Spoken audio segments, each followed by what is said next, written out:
A new Wordle puzzle is online. Click on the link to play. Listening to the following video may give you clues. Please like and share the videos. Warriors vs. Grizzlies score takeaways. The game between the Warriors and the Grizzlies was one of the most exciting in the NBA. Memphis was hoping to avoid elimination, but the team lost both games in the series to the Golden State Warriors. Memphis had fallen behind the Warriors 3 minutes after one game, and now they will have to face the Warriors in Game 5. Memphis Grizzlies beat Golden State Warriors 134-95. The Memphis Grizzlies defeated the Golden State Warriors 134-95 to remain in the playoffs. Many had thought that Memphis was done in this series, but the Grizzlies have proved them wrong. Game 5 of the series was one of the Grizzlies' best ever, with 7 players scoring double figures. Memphis had 37 assists, and their turnover total was only 19 as Golden State had 22 turnovers. That means half of those turnovers were steals. The Grizzlies' unselfish play allowed them to get 29 points off of Golden State turnovers, and they stuck to their game plan. Now, they need to win Game 6 at Chase Center in Oakland.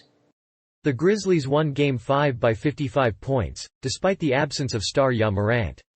Even though they were missing star guard Ja Morant, the Grizzlies had an unstoppable fanbase. They beat the Warriors for the 5th straight season, reducing their series lead to 3 games. The Grizzlies also played without star center Kevin Durant, who is currently nursing a sore back.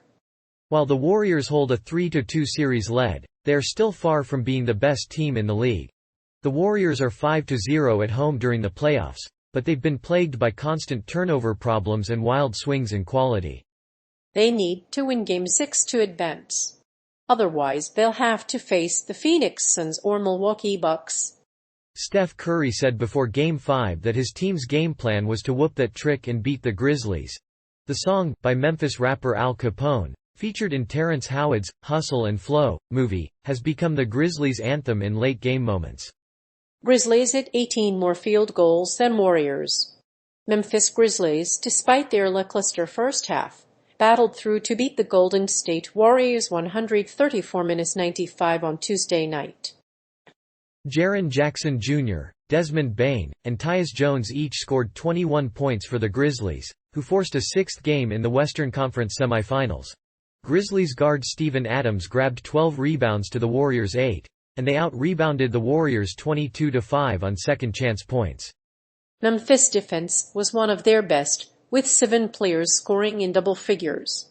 The Warriors turned the ball over 14 times, but the Grizzlies' offense was a potent one and they feasted on their mistakes.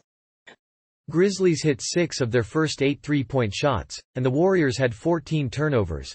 Despite shooting 70.3%, the Warriors committed 14 turnovers and made just 17 of their field goals in the first half. However, the Grizzlies played better in the second half. Memphis led by as many as 28 points entering the fourth quarter. Game 3 was also the first game the Grizzlies have won by more than 8 points in the playoffs. Memphis scored a game-high 73 points against the Thunder in December, but it took them until the end of the third quarter to get back into the series.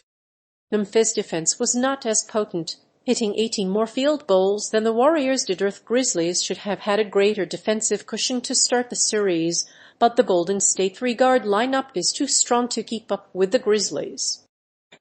Grizzlies coach Taylor Jenkins started Steven Adams in Game 3 after a lengthy injury to star center Ja Morant. Steven Adams gave the Grizzlies a much-needed boost after the injury to star center Ja Morant.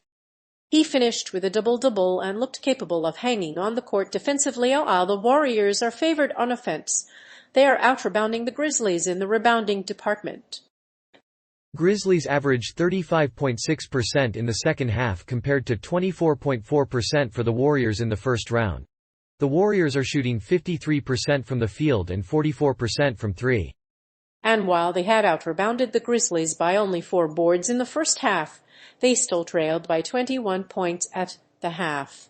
Grizzlies hit 25 more field goals off turnovers than Warriors. Memphis hit 25 more field goals off turnovers than the Warriors, who committed 38. The Grizzlies shot 48% from the field and hit more free throws, 16 of 20. The Grizzlies hit 48.8% of their field goals in the first half.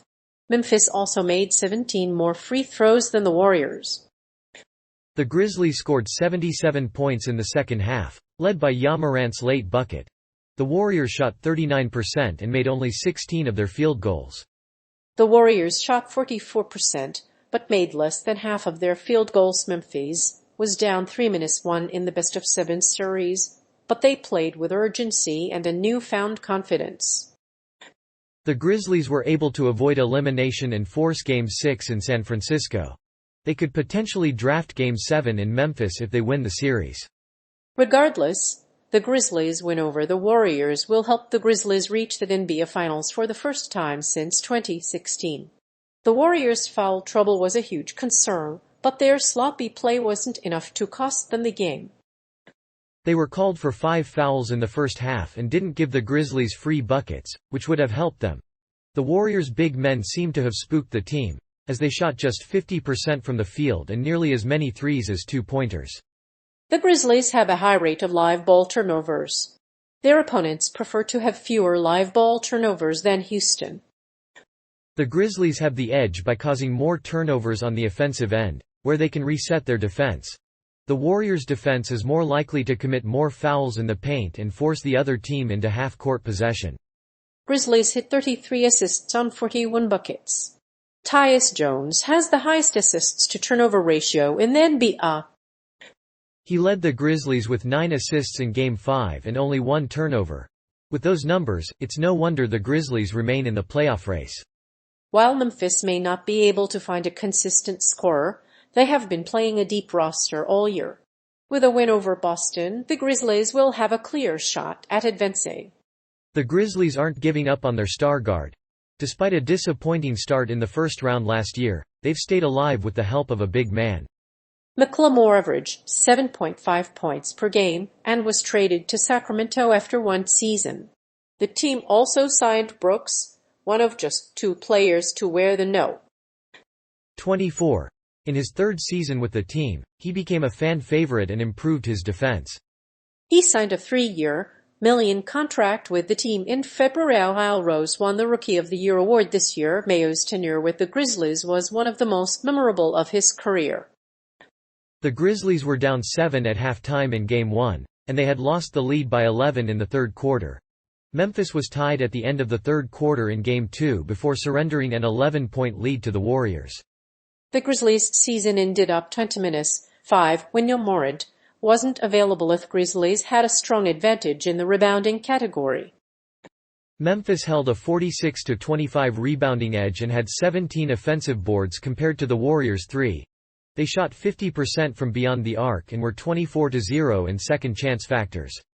This helped them close out the third quarter with a narrow lead. It's also good news for the Grizzlies. If the Grizzlies can win Game 6, they will advance to Recreation 7. While the Sixers-Pistons game seemed to have more significance, this one was not as important. The Grizzlies struggled in the fourth quarter, and Boston looked to be in control of the Eastern Conference. However, Udoka emptied the bench in the fourth quarter, and the bench mob carried the Celtics to victory.